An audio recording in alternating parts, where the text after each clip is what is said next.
سورۃ انا آتیناک الکوثر وقال ابن عباس شانئک عدوک. شانئک کا معنی کیا ہے؟ عدو، دشمن. اور شان سے مراد یہاں نبی صلی اللہ علیہ وسلم کا دشمن ہے. اس سے مراد عاص بن وائل، ابو جہل یا عتبہ ہے. لیکن عام معنی یہ کہ قیامت تک جتنے بھی لوگ رسول اللہ صلی اللہ علیہ وسلم کے دشمن ہیں، چاہے وہ آپ کے دور میں تھے یا بعد میں آئے، وہ سب انجام کے اعتبار سے خائب و خاسر ہیں، نامراد ہیں.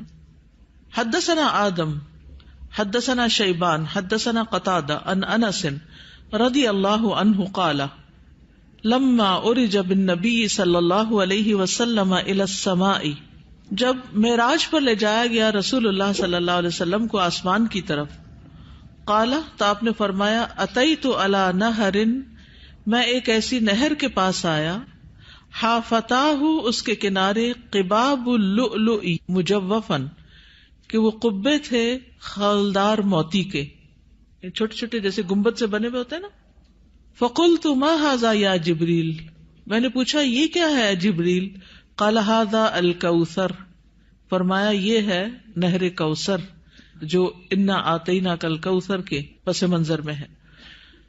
حدثنا خالد بن یزید الکاہلی حدثنا اسرائیل عن ابی اسحاق عن ابی عبیدہ عن عائشہ رضی اللہ عنہا قال، کہتے ہیں سألتها، میں نے ان سے پوچھا، عن قولہ تعالی، اللہ تعالیٰ کے اس فرمان کے بارے میں، انا آتیناک الکوثر، کہ انا آتیناک الکوثر کا کیا معنی ہے، الکوثر کیا ہے؟ قالت نہر، کہنے لگی یہ نہر ہے، اعطیہ نبیکم صلی اللہ علیہ وسلم، جو تمہارے نبی صلی اللہ علیہ وسلم کو دی گئی، شاطئاہ علیہ در مجوف، شاطئاہ اس کے دونوں کنارے، علیہ ان پر، در موتی ہیں، مجوف خولدار یعنی اندر سے کھوکھلے، آنیتہ اس کے برتنوں کی تعداد کا عدد النجوم، ستاروں کی گنتی کے برابر ہے.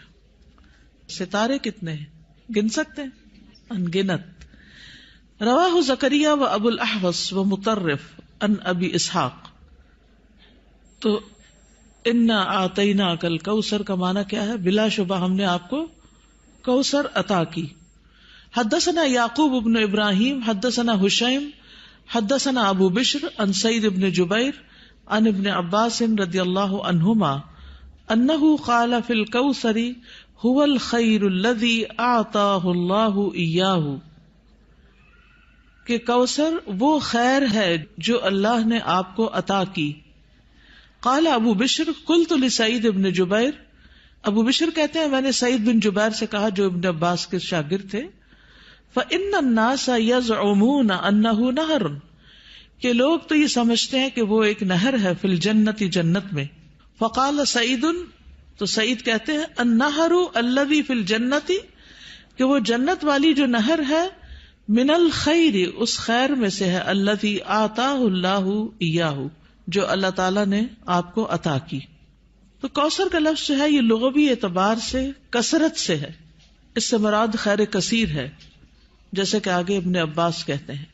اور اس میں دوسرے معنی بھی آ جاتے ہیں، جیسے جنت میں نہر کوثر وہ اسی خیر کثیر کا حصہ ہے، یعنی خیر کثیر عمومی لفظ ہے اور پھر اس کی مثالیں ہیں جیسے نہر اور حوض وغیرہ.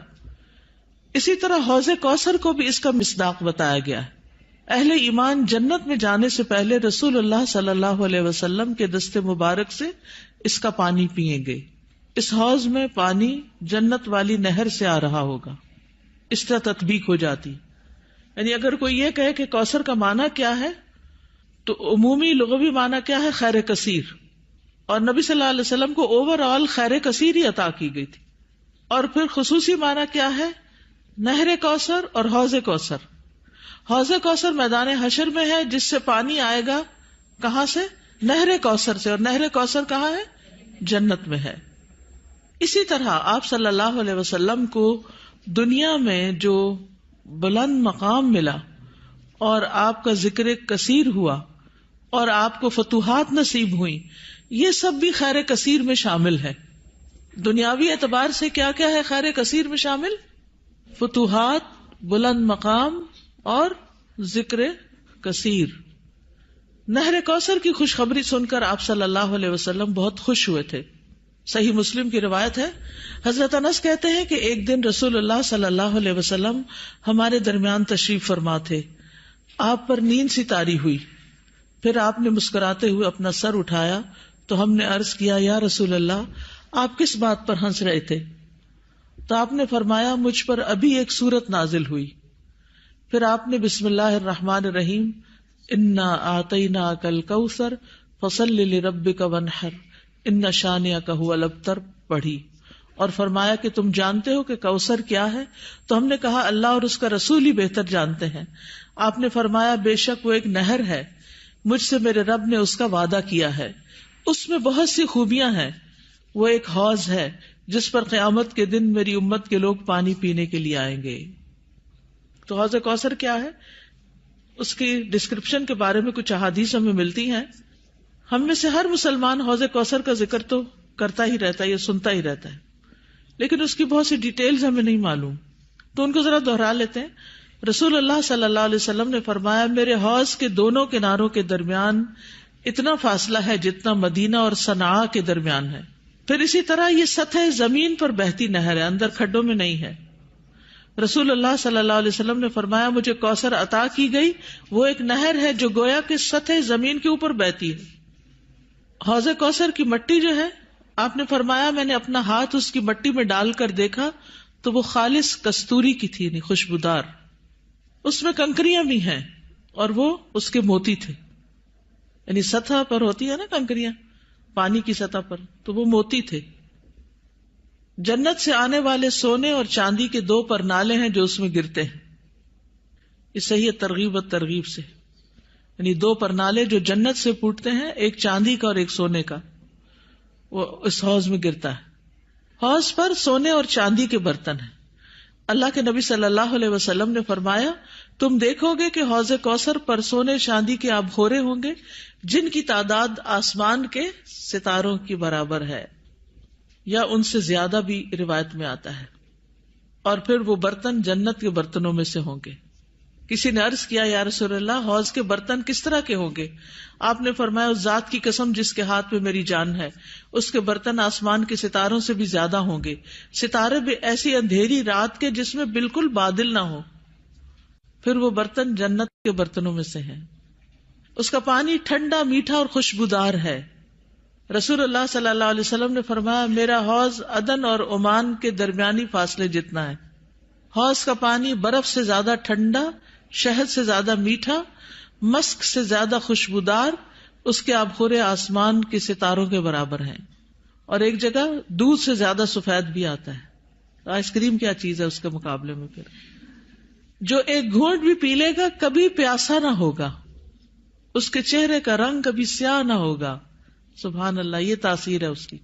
دنیا میں کئی ٹوٹکے کرتے رہتے ہیں, یہ کھا لو, وہ پی لو, یہ لگا لو تاکہ رنگ صاف ہو جائے. اس کا ایک گھونٹ پی کر انسان خوبصورت ہو جائے گا. اس نہر پر پرندے بھی ہیں. فرمایا, ان کو کھانا اس سے بھی زیادہ خوشگوار ہوگا. لیکن کچھ لوگ حوض کوثر سے محروم رہ جائیں گے. وہ کون ہیں؟ جو بدعت کرنے والے ہیں, جنہوں نے آپ کے بعد دین کو تبدیل کر دیا. آپ فرمائیں گے یہ دور ہو جائیں, دور ہو جائیں. یہ ڈسکرپشن پڑھ کے پھر شوق بڑھ جاتا ہے نا, اور سنت پر عمل کا شوق بڑھ جاتا ہے کہ اللہ تعالیٰ ہمیں اور زیادہ سنت کا پابند بنائے تاکہ ہم نبی صلی اللہ علیہ وسلم کے قریب ہو سکیں, آپ کا اتباع کریں.